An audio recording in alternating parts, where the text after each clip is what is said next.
Hi friends, welcome to சிட்டியை சமையல். இன்றைக்கி நம்ம சேனலில் சிம்பிளாக 10 நிமிஷத்தில் மிளகாய் கிள்ளி சாம்பாரும் கத்தரிக்காய் வறுவலும் தான் எப்படி செய்யுதுன்னு பார்க்க போகிறோம். நம்ம சேனலை ஃபஸ்ட் டைமாக பார்க்குறவங்க மறக்காமல் சப்ஸ்கிரைப் பண்ணிடுங்க, பெல் பட்டனையும் கிளிக் பண்ணுங்கள். அப்போ தான் நாங்கள் போடுற வீடியோ உங்கள் வீட்டின் சமையல் மெனுவாக மாறும். வாங்க வீடியோக்குள்ளே போகலாம். சாம்பார் பண்ணுறதுக்கு 200 கிராம் துவரம்பருப்பை சுத்தமாக கழுவிட்டு அரை மணி நேரமாக ஊற வச்சுருக்கேன். இது கூட பெரிய வெங்காயம் 2 பச்சை மிளகாய், 10 பல் பூண்டு, 2 தக்காளியை 2ஆக தான் கட் பண்ணியிருக்கேன். குக்கரில் விசில் விடும்போது நல்லா வெந்துடும். கொஞ்சமாக மஞ்சத்தூள், நல்லா கலந்து விட்டுறலாம். குக்கரை மூடி போட்டு அடுப்பில் வச்சு 5 விசில் விட்டு எடுத்துடலாம். அடுப்பை ஆன் பண்ணி அடுப்பில் வச்சுருக்கேன். 5 விசில் வரட்டும், வெயிட் பண்ணலாம். விசில் வந்ததுக்கப்புறம் அடுப்பை ஆஃப் பண்ணி ஸ்டீம்லாம் இறங்கினதுக்கப்புறம் ஓப்பன் பண்ணிடலாம். நல்லா வெந்திருக்கு பாருங்கள். இப்போ கரண்டியை வச்சு நம்ம நல்லா மசிச்சு எடுத்துடலாம். பருப்பு கடையிற மத்து இருந்தாலும் அதை வச்சு கூட கடைஞ்சி எடுத்துடலாம். நல்லா கடைஞ்சி எடுத்துக்கோங்க. இந்த மாதிரி நல்லா கலந்து எடுத்ததுக்கப்புறம் டேஸ்ட்காண்டி 1 ஸ்பூன் சாம்பார் பொடி சேர்த்துடலாம். சாம்பார் பொடி வீட்டிலே ரெடி பண்ண பொடி தான். ரொம்ப கெட்டியாக இருக்கிறதுனால கொஞ்சமாக தண்ணி சேர்த்து நல்லா கலந்து விட்டுறலாம். சாம்பார் பொடியை கட்டி இல்லாமல் நல்லா கலந்து விட்டுருங்க. சாம்பார் ரொம்ப கெட்டியாகவும் வேண்டாம், தண்ணியாகவும் வேண்டாம், மீடியமாக வச்சா கரெக்டாக இருக்கும். தண்ணி எந்த அளவு தேவையோ சேர்த்துக்கோங்க. நல்லா கலந்து விட்டாச்சு. இப்போ அடுப்பை ஆன் பண்ணி அடுப்பில் வச்சுருக்கேன். கொதி வரட்டும். தேவைக்கு உப்பு சேர்த்துடலாம். சாம்பார் நல்லா கொதி வந்துருச்சு. குட்டி லெமன் சைஸில் புளி ஊற வச்சுருக்கேன். அந்த புளி கரைசலையும் இப்போ இதோட சேர்த்துடலாம். புளி கரைசலை சேர்த்து நல்லா கலந்து விட்டுறலாம். உப்புலாம் கரெக்டாக இருக்கான்னு பார்த்துக்கோங்க. 5 நிமிஷம் கொதி வரட்டும், வெயிட் பண்ணலாம். நல்லா கொதி வந்துருச்சு. இப்போ தேவைக்கு பெருங்காயத்தூள் சேர்த்து கொஞ்சமாக குட்டி குட்டியாக கட் பண்ண மல்லி இலையும் சேர்த்து கலந்து விட்டுறலாம். சாம்பார் ரொம்ப கெட்டியாகவும் இல்லை, தண்ணியாகவும் இல்லை, இந்தமாரி மீடியமாக வச்சிங்கன்னா கரெக்டாக இருக்கும். பாருங்கள், பார்க்கவே நல்லா வந்திருக்கு. மிளகாய் கிள்ளி சாம்பார் ரெடி ஆயிடுச்சு. இப்போ தாளிசம் பண்ணிடலாம். கடாயை அடுப்பில் வச்சு 2 ஸ்பூன் நல்லெண்ணெய் விட்டுருக்கேன். எண்ணெய் நல்லா சூடாயிடுச்சு. 1 ஸ்பூன் கடுகு நல்லா பொரிஞ்சதும் அரை ஸ்பூன் ஜீரகம் சேர்த்துடலாம். நீட்டு வாக்கில் கட் பண்ணி வச்சுருந்த சின்ன வெங்காயம் ஒரு 10 சேர்த்துருக்கேன். கூடவே 5 காஞ்ச மிளகாவை 2ஆக கிள்ளி சேர்த்துருக்கேன். வெங்காயம் கருகிடக்கூடாது, நல்லா ப்ரௌன் நிறத்துக்கு பொரித்து எடுத்துக்கோங்க. எல்லாம் நல்லா பொரிஞ்சிருச்சு. ஒரு குத்து கருவேப்பிலையும் சேர்த்து 1 நிமிஷம் நல்லா வதக்கிடலாம்.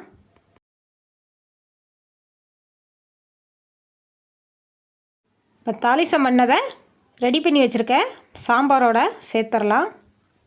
சாம்பாரை வேறு பாத்திரத்தில் மாற்றிட்டேன்.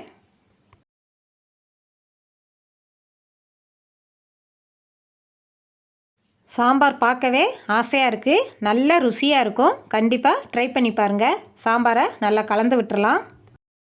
சாதத்தோட நல்லா சூடாக விட்டு சாப்பிடும்போது நல்ல டேஸ்ட்டாக இருக்கும். கூட ஒரு பிடி சாதம் எக்ஸ்ட்ரா சாப்பிடுவீங்க, அந்தளவுக்கு டேஸ்ட் இருக்கும். மிளகாய் கிள்ளி சாம்பார் ரெடி ஆயிடுச்சு. கத்தரிக்காய் வறுவல் எப்படி செய்யுதுன்னு பார்த்துடலாம். 250 கிராம் கத்தரிக்காய் எடுத்திருக்கேன். இதை ரவுண்டாக கட் பண்ணி தண்ணியில் போட்டு வச்சிடலாம். தண்ணியில் போடலைன்னா கருத்து போயிடும். இப்போ மசாலா ரெடி பண்ணிடலாம். அகலமான பாத்திரத்தில் 3/4 ஸ்பூன் கரம் மசாலா, 3/4 ஸ்பூன் வத்தல் பொடி, 3/4 ஸ்பூன் மல்லிப்பொடி, கொஞ்சமாக மஞ்சள் பொடி, மைதா மாவு 3 ஸ்பூன், கார்ன்ஃப்ளவர் மாவு 1 ஸ்பூன், தயிர் 2 ஸ்பூன், உப்பு தேவைக்கு சேர்த்து எல்லாத்தையும் நல்லா கெட்டியாக கலந்து எடுத்துடலாம். நல்லா கலந்து எடுத்தாச்சு. மசாலாவில் காரம் உப்புலாம் கரெக்டாக இருக்கான்னு பார்த்துக்கோங்க. இப்போ கட் பண்ணி வச்சுருக்க கத்தரிக்காவை தண்ணியை வடிகட்டிட்டு இதோடு சேர்த்துடலாம். கத்தரிக்காவை இந்தமாரி மெல்லிசாக கட் பண்ணி எடுத்துக்கிடலாம். கத்தரிக்காய் உடையாமல் மசாலா எல்லாத்துலேயும் சேர்ந்த மாரி நல்லா கலந்து கெட்டியாக எடுத்துக்கோங்க. நல்லா கலந்து விட்டு 10 நிமிஷம் ஊறட்டும். 10 நிமிஷத்துக்கு அப்புறம் கடாயை அடுப்பில் வச்சு 3 ஸ்பூன் நல்லெண்ணெய் விட்டுருக்கேன். எண்ணெய் நல்லா சூடாயிருச்சு. 1 ஸ்பூன் பெருஞ்சீரகம் பொரிஞ்சதும் ஒரு குத்து கருவேப்பிலை, 2 பெரிய வெங்காயத்தை குட்டி குட்டியாக கட் பண்ணி எடுத்து வச்சுருக்கேன். அதையும் சேர்த்து வெங்காயத்தை நல்லா பொன்னிறமாக வதக்கிடலாம். வெங்காயம் நல்ல பொன்னிறமாக வதங்கும்போது நமக்கு டேஸ்ட்டு ரொம்ப நல்லாயிருக்கும்.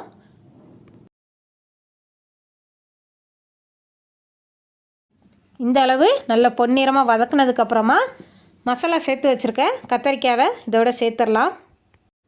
கத்திரிக்காய் சேர்த்ததுக்கப்புறம் அடுப்பை மீடியமாக வச்சிடலாம். நல்லா கலந்து விட்டுக்கோங்க. கிளறி விடும்போது கத்திரிக்காய் உடஞ்சிடக்கூடாது.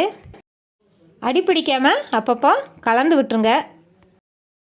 மசாலா எல்லாம் கீழே நல்லா ஒட்டிடும். நீங்கள் அப்பப்போ கரண்டியை வச்சு நல்லா கிளறி எடுத்துருங்க. உங்களுக்கு அது எல்லாமே நல்லா டேஸ்ட்டாகவும் இருக்கும், கிறிஸ்பியாகவும் இருக்கும். கத்திரிக்காய் நல்லா வெந்துருச்சு பாருங்கள். மசாலாவோடு சேர்ந்து நல்லா டேஸ்ட்டாக இருக்கும். உப்பு காரம் கரெக்டாக இருக்கான்னு பார்த்துக்கோங்க, இல்லைன்னா தேவைக்கு சேர்த்துக்கோங்க. கத்திரிக்காய் உடையாமல் நல்லா கிளறி எடுத்தாச்சு. கத்திரிக்காய் வறுவல் ரெடி ஆயிடுச்சு. நல்ல டேஸ்ட்டாக இருக்கும். கண்டிப்பாக ட்ரை பண்ணி பாருங்கள்.